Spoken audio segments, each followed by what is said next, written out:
C'est pas souvent que les gens viennent nous dire hey, en fait, tu devrais perdre du poids un petit peu là quand même. Ça arrive aux femmes plus souvent que tu ne le crois. Non. Mais tu vois, je pense qu'il y a une espèce d'autocensure. Une femme va beaucoup moins facilement se dire en fait, j'ai les compétences. Hypocrisie, c'est ce que je dis depuis le début. C'est ça, moi ce qui me gêne souvent avec le sport et le fitness, souvent je trouve que ça cache une grossophobie intériorisée. Tavaï Team, bonjour, c'est Amaury, bienvenue dans cette toute nouvelle vidéo. Aujourd'hui, nouvelle vidéo réaction sur le podcast de My Better Self, intitulé Le fitness toxique ou bénéfique avec Eric Flagg, Aline Dessine et Licky Leuz. Comme d'habitude, je découvre les vidéos en même temps que vous, sauf que là je connais déjà certains protagonistes, notamment Eric Flagg pour des raisons très évidentes que nous sommes dans le même secteur de création de contenu. On pense à liker, s'abonner parce que ça vous permet de ne pas rater les prochaines vidéos, une tous les 5 jours. Premier lien de la description pour découvrir mes programmes dédiés à l'apprentissage du handstand entièrement en vidéo. Et notamment le 27 février, je sors le programme Handstand Push-Up. Vous pouvez dès à présent vous préinscrire afin de recevoir une réduction exclusive lors de sa sortie. Sur ce, on est parti. On va parler fitness, on va parler rapport au corps, on va parler performance, peut-être même d'autres choses parce que c'est aussi le but. Et avant de commencer, je vais laisser chacun et chacune de nos invités se présenter de la façon dont ils le souhaitent. Du coup, moi je m'appelle Yasmine. Donc à la base, j'ai créé mon compte Instagram parce que je voulais perdre du poids, donc je voulais faire des régimes et voilà. Donc j'ai fait beaucoup de régimes, après j'ai fait beaucoup de sport. Et un jour, j'ai découvert le mouvement Body Positive. Donc suite à ça, j'en ai parlé sur Instagram. J'ai écrit un livre aux éditions Marabout. Et aujourd'hui, pas Body Positive, non.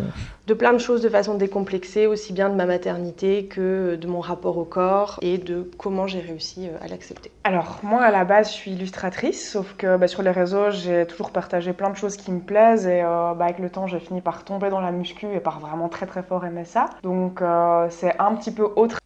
Non, la vérité c'est qu'elle a jamais réussi à vendre ses dessins. Désolé. Du tout, et j'avais ce palier des 300 kilos hip thrust que j'en rêvais, ça fait 7 ans que je m'entraîne pour ce palier précisément. Et du moment où je l'ai passé, ça m'a tellement motivée que j'ai vraiment cramé toutes les étapes et je me suis retrouvée en quelques mois à passer de 300 kilos à 330 et donc ça fait quand même une grosse progression en peu de temps. Jusqu'au moment où je me suis dit, bon là en fait je stagne complètement, je suis même en train de régresser parce que cette douleur m'empêche de progresser. Donc j'ai dû complètement revoir toutes mes charges à la baisse pendant un certain temps et là je suis en train de revenir petit à petit, mais oui ça a été assez difficile, oui. Et c'était parce que je refusais d'aller en dessous de mon max. Pour moi, c'est si j'ai atteint un max, je dois rester à ce max. C'est hors de question de le revoir à la baisse. Mais bon là du coup j'ai été obligée, ça s'est mieux passé que prévu mentalement. C'est très intéressant ce qu'elle vient de dire, Aline. Lorsqu'elle a atteint son palier, elle était contente, ça te fait un shot de motivation, t'es au top et tu vas plus loin. Mais quand tu dois repasser légèrement en dessous de ce palier que tu viens de franchir, parce que tu peux pas toujours être en progression constante d'une semaine à l'autre, c'est normal, c'est beaucoup plus frustrant. Et ça, c'est quelque chose qui est très vicieux de façon générale dans la vie, c'est le plaisir qu'on retire d'une amélioration sera toujours moindre que la frustration que l'on retire d'une dégradation. Aujourd'hui, vous gagnez 2000 €, maintenant vous allez en gagner 2500, vous allez avoir 10 points de plaisir, et demain vous passez de 2500 à 2000, vous allez avoir 50 points de frustration, alors que c'est le même gap. C'est juste qu'on est beaucoup plus sensible à la perte. Mais j'ai l'impression que c'est parce qu'en fait, on aime le fitness parce qu'il nous donne une certaine image de nous-mêmes. Et c'est là où moi parfois j'ai l'impression que c'est pas forcément sain, c'est que du coup, si on aime le fitness que quand c'est conditionnel, c'est un peu comme l'amour inconditionnel, tu vois, on t'aime pour qui tu es, on t'aime pas seulement si tu es d'une certaine manière ou d'une autre. Si on aime que le fitness quand on va plus loin, quand on met plus lourd, est-ce que c'est vraiment de l'amour ? Moi, j'ai l'impression que tu as une courbe d'évolution en fait entre ta relation. Ça a été un peu tumultueux au début. Moi, j'ai commencé, la musculation vraiment. Avant, j'ai fait du sport parce que mes parents voulaient. C'était bien. J'ai commencé la musculation à 17 ans parce que pas de confiance en moi, geek, devant mon ordinateur toute la journée et tout. Je me dis, j'aime bien les filles, je crois. Il me semble. Elles ont pas l'air de trop bébés. Est-ce qu'il n'y a pas quelque chose à faire, quelque chose? Elles aiment bien les muscles, il paraît, je vais essayer d'en avoir. Le cliché par excellence. Je dis la vérité, tu vois, moi j'ai pas commencé pour moi, j'ai commencé en mode, pour moi, on pourrait le voir pour moi. On est beaucoup être passé par là, je pense. Pour t'en donner par rapport aux femmes, quoi. C'est ça, je me suis dit, on va essayer de faire quelque chose. Changer, devenir une autre personne, je me reconnais totalement dedans. Pour ceux qui ne l'auraient pas vu, la vidéo sur l'histoire de ma transformation parle de ça. Moi, de me faire comprendre à un moment donné que m'arrêter en fait et faire moins, c'est le plus productif sportivement que je puisse faire, j'ai du mal à intégrer la chose. Mais est-ce que toi aussi, si quelqu'un d'autre que toi-même, dont tu respectes la pratique, te dit non mais en fait aujourd'hui c'est bien, si tu te reposes, c'est ok. Si tu délègues la responsabilité à quelqu'un d'autre. À quelqu'un en qui tu fais vraiment confiance, un coach, un mentor, ça peut être dans le sport, dans le business, dans n'importe quoi. T'as pas cette personne qui peut te dire allez tâche en libre, c'est bon. Candidatures sont ouvertes. Non, effectivement. C'est vrai que c'est très intéressant le coach qui récupère cette responsabilité, parce que quand c'est nous qui l'avons, c'est très dur de faire la part des choses entre le moment où tu te dis est-ce que je me dis qu'il faut que je me repose ou que j'en fasse moins par fainéantise, ou est-ce que c'est réellement objectivement le meilleur choix à faire, comme lors d'une semaine de deload, pour ensuite pouvoir reprogresser de façon bien plus optimale. Parce que le cerveau, il est très fort pour essayer de faire en sorte qu'on en fasse le moins possible et donc préserver notre corps le plus possible. D'où l'intérêt d'avoir ce fameux tiers de confiance, parce que lui, il n'aura pas ce biais de se dire oh, j'ai la flemme d'aller m'entraîner. Donc en effet, ça peut être une très bonne stratégie, en tout cas quand on veut aller très loin dans une discipline, dans une pratique. Ça ne te dérange pas que tu allies ta valeur de toi-même à ta performance sportive? Jusque-là, ça ne m'a jamais dérangé parce que j'avais jamais été blessée. D'accord. Et ça se passait très bien et je trouvais ça quand même moins... Je trouvais ça plus sain en comparaison à mon ancien rapport au sport qui était lié au physique. J'allais dire, je comprends pas pourquoi elle part du postulat que le physique ne serait pas un objectif sain. Pourquoi ? Enfin, je vois pas le problème. Se sentir mieux dans son corps, avoir objectivement un plus joli corps. Parce que moi je suis pas un hypocrite, vous m'entendrez jamais dire qu'une meuf qui fait 1m60, 110 kg, elle est jolie. Hein, ça n'existe pas. En fait, je comprends pas cette logique de se dire tout ce qui a rapport à la beauté, à l'esthétisme, est quelque chose de malsain. Et d'ailleurs, c'est pas dit, mais je pense qu'il faut le comprendre comme ça. Aline, elle dit qu'elle est passée d'un objectif physique qu'elle a ensuite décorrélé pour passer sur un objectif de performance. Sauf qu'à mon avis, son objectif de performance, elle le garde tant que son corps reste dans une tranche d'esthétisme qui lui convient. À mon avis, le jour où son corps il ne convient plus à la fourchette d'esthétisme qu'elle valide, ses objectifs de perf redeviendront secondaires. Si vous faites de la perf, à vous de me dire ce que vous en pensez, mais je pense qu'on est beaucoup à penser comme ça. Mais là où je trouve que ça peut devenir potentiellement toxique, c'est quand même le thème aussi de la vidéo, c'est quand on entre dans la comparaison. Et je trouve ça très difficile quand on est dans le sport, mais notamment dans le fitness, d'être exempt de toute comparaison. C'est impossible. Ouais. Je pense pas qu'on devrait. C'est comme vaincre le regard des autres. Au bout d'un moment, on est des créatures sociales. On va pas couper tout notre rapport avec l'autre. Il faut réussir à le canaliser, à le dompter, à l'apprivoiser un petit peu et à le séparer de le regard qu'on a soi-même sur soi-même. Je pense et j'espère. Après, c'est un travail de toute une vie de réussir à se faire sa propre idée sur soi-même qui soit décorrélée de ce que les autres vont dire, penser ou des intentions qu'on va prêter aux autres. Parce que souvent, c'est nous qui prêtons des intentions aux autres. On interprète. C'est pas souvent que les gens viennent nous dire hey, en fait, tu devrais perdre du poids un petit peu là quand même. Ça arrive aussi, mais... Ça arrive aux femmes plus souvent que tu ne le crois. Ouais, j'en suis convaincu, effectivement.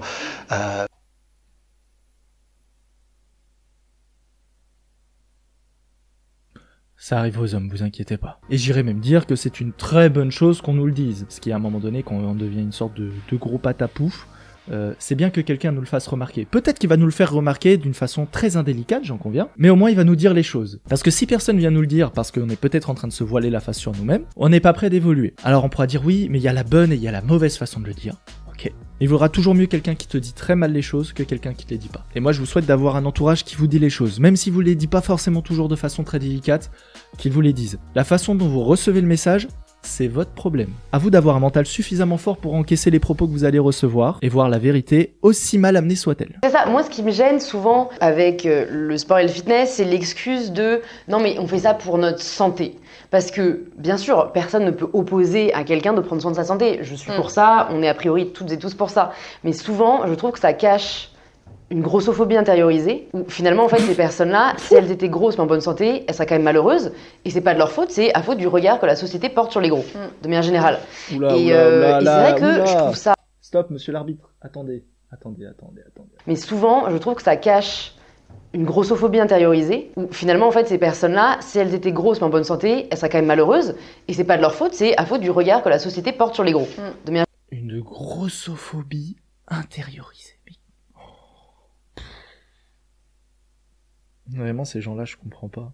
Oui, en gros, faire du sport pour maigrir ou grossir, parce que on parle toujours des personnes grosses, de grossophobie. Personne n'a envie d'avoir un physique de squelette non plus. En plus, parler de grossophobie intériorisée, ça veut dire quand même qu'on est en train de te mettre sur toi le poids de la culpabilité des gens qui ne changent pas parce qu'ils se sentent mal, parce que toi, tu commences à changer pour pas être comme eux. Qu'est-ce que c'est que cette logique ? Si ces gens se sentent mal parce que tu te mets à changer pour pas leur ressembler, mais c'est leur problème. Et s'ils sont pas fiers de ce qu'ils sont, mais qu'ils ont qu'à changer, c'est pas ton problème à toi. Moi, je le dis ouvertement, j'ai pas envie d'être gros. Y a pas de bien-pensant, je sais pas quoi, grossophobie, machin, truc. Je veux pas ressembler à un gros tas. Jamais. Moi j'ai envie d'avoir un corps qui me plaît, qui est fonctionnel, qui est en bonne santé, un corps où même quand les autres le voient se disent ok le gars il est sérieux, il taffe bien. Bien sûr que j'ai aussi envie que les autres se disent ça, mais je ne m'en cache pas, le regard des autres a aussi de l'importance. Et peut-être qu'aujourd'hui, tu vois, ça t'a un peu dégoûté. Enfin, moi, je sais que j'ai fait les e-books, ça m'a dégoûté des e-books. Ouais. Parce que j'ai ce traumatisme où je faisais mes petites photos, je demandais à mon mec de me prendre en photo, comme ça, avec mon petit maillot de bain, pour voir si j'avais perdu. Et comme toi, je vois des photos où j'étais là, non, mais je dois encore perdre là. Et aujourd'hui, je me regarde et je me dis, mais meuf, tu voulais gratter Ouais. de l'os. Enfin, tu vois, il y avait. Et rien c'est à ça le gratter, problème, quoi. je trouve, avec pas mal de programmes fitness, c'est que c'est quand même toujours très lié au physique et que du coup, en fait, on n'est jamais assez bien. C'est-à-dire que moi, vraiment, même quand Mais parce que c'est la raison pour laquelle la plupart des gens se mettent au sport. C'est logique. Je ne comprends pas ce postulat comme quoi ce serait malsain. Pourquoi ce serait un problème? C'est bien de vouloir s'améliorer physiquement. Oh! Vous croyez quoi? Que si vous ressemblez à rien, ça va bien se passer dans votre vie? Non, ça marche pas comme ça la vie. Hein. Là, je vais avoir un discours trop misogyne, mais c'est pas grave. Bizarrement, c'est des femmes qui disent ça. Vous verrez qu'en général, le discours d'un mec, c'est de se dire ouais, il faut que je m'améliore physiquement parce que je vois que je plais pas, j'attire pas, j'ai l'air négligé, j'ai pas l'air d'avoir un bon mode de vie. Et donc, il faut que j'améliore tout ça parce que je sais qu'en améliorant tout ça, je vais avoir évidemment une meilleure image de moi, plus confiance en moi parce que je vais être capable d'eux. Mais aussi, les autres vont être plus attirés par moi parce que c'est plus attirant quelqu'un qui a un beau corps, qui prend soin de lui, qui a un bon lifestyle, qui a une bonne discipline. Et tout ça, le fitness avec la motivation esthétique peut te l'apporter. Moi, bizarrement, depuis que je fais attention à moi, que j'ai une meilleure hygiène de vie, un meilleur lifestyle, etc., un meilleur physique, que je fais plus attention à mon visage, à la façon dont je m'habille, j'ai plus de succès avec les meufs. C'est vraiment bizarre. Oula, je suis en train de tout péter. Qui voudrait d'un mec qui se néglige, qui a un physique dégueulasse, qui a pas un bon mode de vie? Personne. Par contre, à contrario, si t'es une meuf, tu trouveras plein de mecs qui en ont absolument rien à carrer de ton lifestyle, de si t'es vraiment nickel esthétiquement ou pas, parce que ils prendront ce qu'ils trouvent. Parce que pour qu'une meuf soit attirée par un mec qui est physiquement dégueulasse, faut qu'en général elle soit elle aussi dégueulasse. Alors qu'à contrario, un mec un peu lambda, il ira vers une meuf dégueulasse parce qu'il trouve que ça. Et ça aussi, je sais pas si vous l'avez vécu, mais je trouve qu'il y a quand même un sacrifice à faire par rapport à sa vie sociale qui est non négligeable. C'est-à-dire que moi, à l'époque où j'étais à fond dans le sport, et franchement, disclaimer, j'étais très heureuse. C'est-à-dire que moi, franchement, je me souviens de cette période comme une période vraiment heureuse et épanouie parce que je contrôlais tout, j'étais dans une zone de confort absolument géniale qui correspondait à ma personnalité. Mais je me souviens de fois où genre, je sortais des mythos à mes potes pour pas aller dîner avec eux parce qu'au restaurant, il n'y allait pas avoir de salade, tu vois, ou en tout cas de trucs qui correspondent à mes macros. Avec le recul, je me rends compte que c'était pas viable. C'est-à-dire que c'est un équilibre qui n'en est pas un. Et j'aurais aimé qu'on me dise avant, t'as une vie étudiante qu'une seule fois dans ta vie, profite. Le sport, tu pourras en faire toute ta vie, meuf. Voilà, après.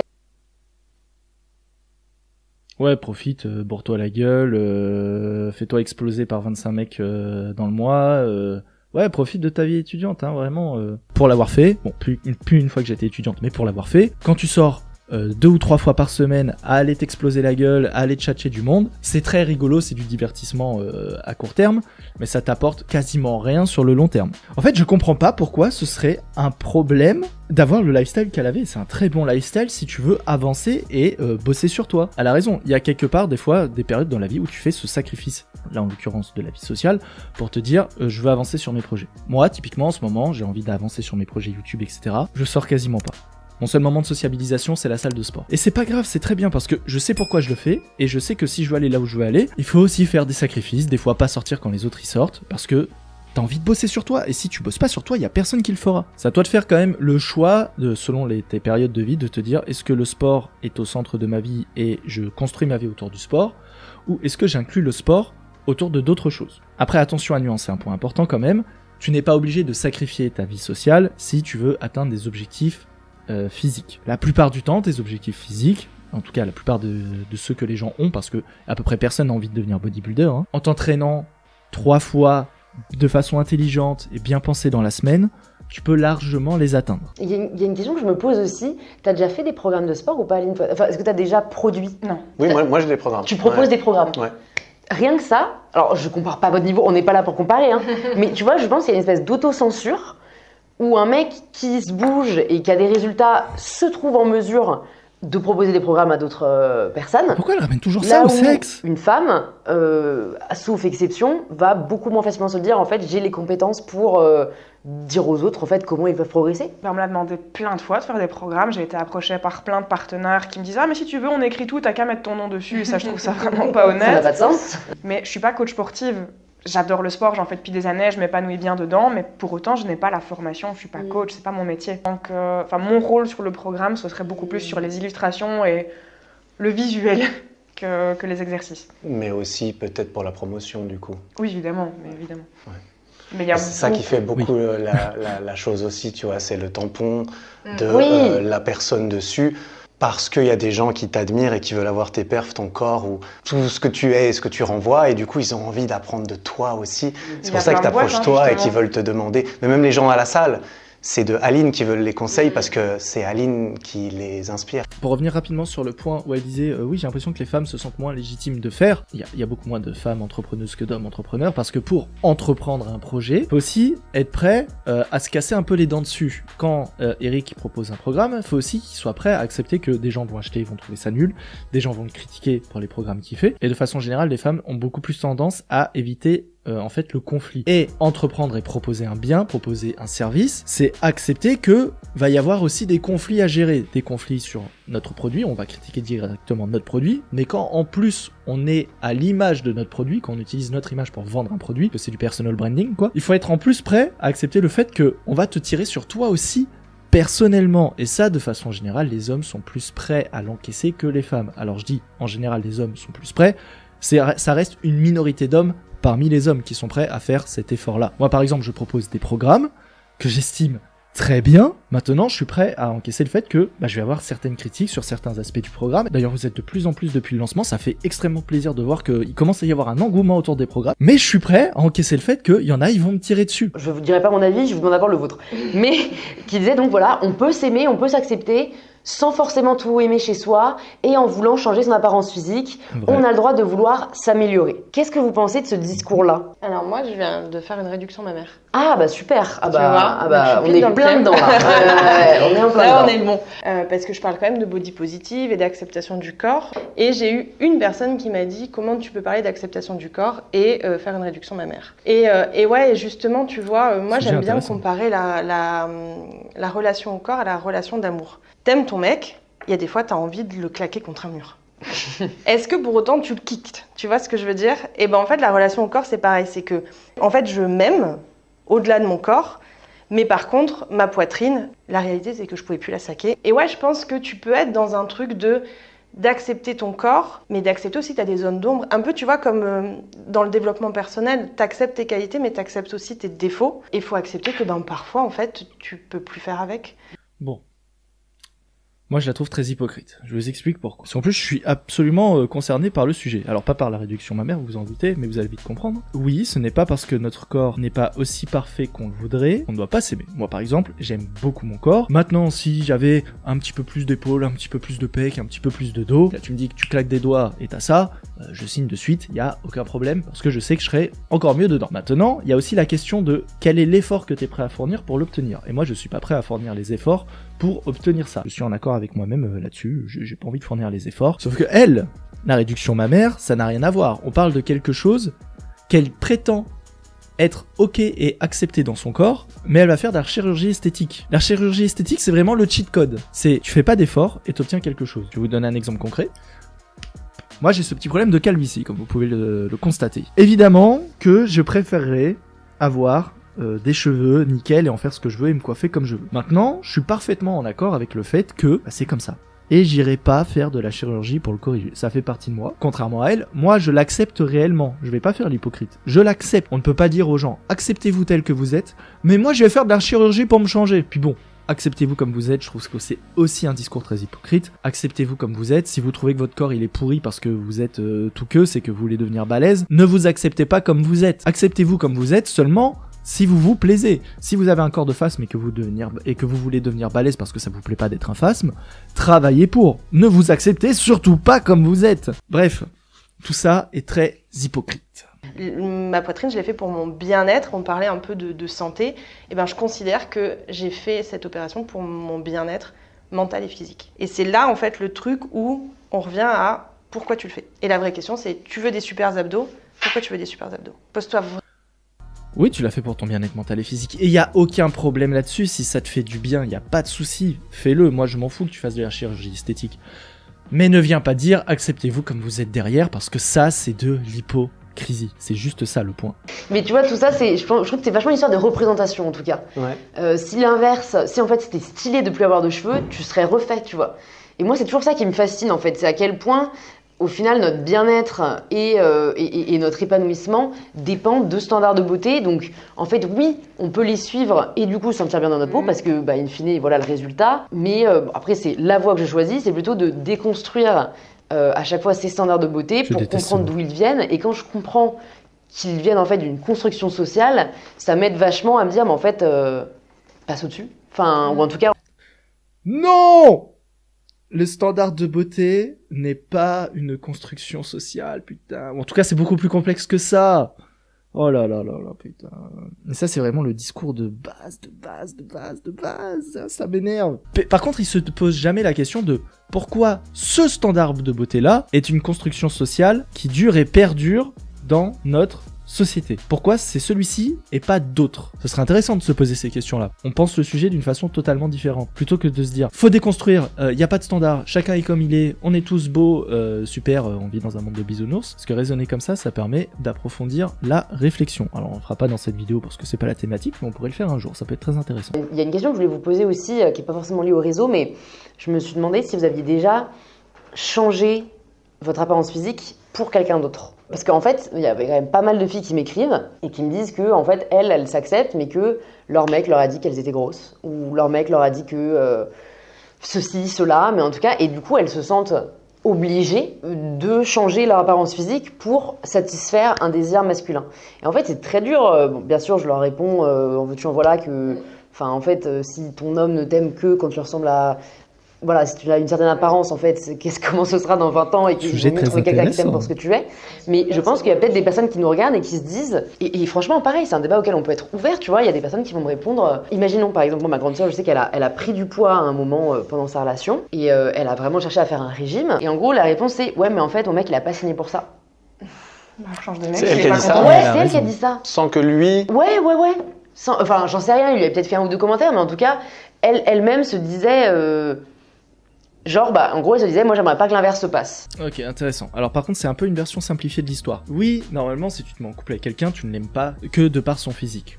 Je pense que tout le monde est d'accord avec ça. C'est que son physique t'attire. À un moment donné, s'il y a zéro attirance physique, je sais pas comment vous faites vos bails, quoi. Mais forcément, si après 3 ans, 4 ans, 5 ans, 6 ans de relation, passe de, je sais pas moi, imaginons, prenons moi comme exemple, je fais 1m72, disons 66 kilos, je me retrouve à faire 100 kilos. Je comprends que ma meuf, j'en ai pas, mais imaginons, je comprends que la nana, elle se dise, bon, mec, va falloir que tu fasses quelque chose parce que ça peut pas durer. Tu m'attires plus, ce qui est quand même un petit peu embêtant. Et en plus, cette négligence physique, en général, elle a des répercussions sur plein d'autres aspects de ta vie. Tout comme si toi, tu te mets en couple avec une meuf parce qu'elle a un bon lifestyle, elle fait du sport, elle est belle, elle a un beau corps, ça te plaît. Et en plus, tout ce lifestyle, il a des super répercussions sur tout son mindset. Et tu vois que 5 ans après, elle arrête tout, elle prend 35 kilos, son lifestyle se dégrade, je comprends que tu sois plus attiré par elle aussi. Et du coup, tu vas l'attacher pour ça. Personne va te dire, ah non, mais moi je t'aime comme tu es. Vraiment, le fait que tu sois passé de une belle fille qui prend soin d'elle à un gros tas, vraiment, j'adore, hein, vraiment, c'est mon idéal. Hein. Donc, évitons l'hypocrisie. Maintenant, est-ce que tu dois pour autant changer pour plaire à l'autre? Ça, c'est un choix, c'est à toi de voir. Mais il y a un moment donné, faut pas être surpris que certains de tes choix ne soient pas raccord avec les attentes de l'autre. Je sais pas si c'est dans le sujet, mais à quel point on a le droit de taper sur les femmes musclées. Si demain je fais une critique à une femme grosse, enfin moi ou n'importe qui, ça va être un raz-de-marée de gens qui sont pas contents. Par contre, des critiques aux femmes musclées, pas de problème. C'est ok, ça passe tout à fait. J'ai déjà fait quelques TikTok là-dessus et c'est vrai que les gens ils disent quoi, c'est quoi le problème? C'est pareil en fait. Me dire que t'es trop grosse ou t'es trop musclé, c'est exactement la même chose. T'es trop maigre, oui, c'est pareil. Aussi, ouais. Hypocrisie, c'est ce que je dis depuis le début, c'est des mouvements d'hypocrites, body positive machin, c'est des gros hypocrites, il faut arrêter, c'est vraiment de la bien-pensance puante et malsaine, il faut arrêter ces conneries. Tu peux pas critiquer les gros, par contre tu peux critiquer les meufs musclées, et elle a raison. Puis même pour aller plus loin, tu peux critiquer un mec la plupart du temps, mais tu pourras critiquer une meuf sur à peu près aucun aspect. Bon, sauf si le mec il est gros et d'une minorité ethnique dans ton pays, et là par contre t'as absolument pas le droit de le critiquer. En fait la question c'est toujours un quota de victimisation. Qui est la personne la plus victimisée dans l'histoire? histoire. Et plus tu es une grosse victime, moins on a le droit de te critiquer, et plus tu as le droit de critiquer les autres en retour. Ça fonctionne toujours comme ça. Bref, podcast pas très intéressant. Enfin, les sujets abordés en soi sont intéressants, les remarques d'Eric d'ailleurs sont plutôt même intéressantes. Dommage qu'il n'ait pas l'occasion de les développer, parce que j'ai l'impression qu'il y a plusieurs moments, il aurait bien aimé les développer. En tout cas, j'espère que ça vous aura plu. Si vous voulez que je review d'autres vidéos, vous m'envoyez un DM sur Instagram, mail, ce que vous voulez, avec un lien, et je regarde tout ça. On like et on s'abonne parce que ça vous permet de ne pas rater les prochaines vidéos une tous les 5 jours. Et pour mes programmes vidéo de Handstand, c'est le premier lien dans la description. On se retrouve très bientôt, portez-vous bien. C'était Amaury, et Davai.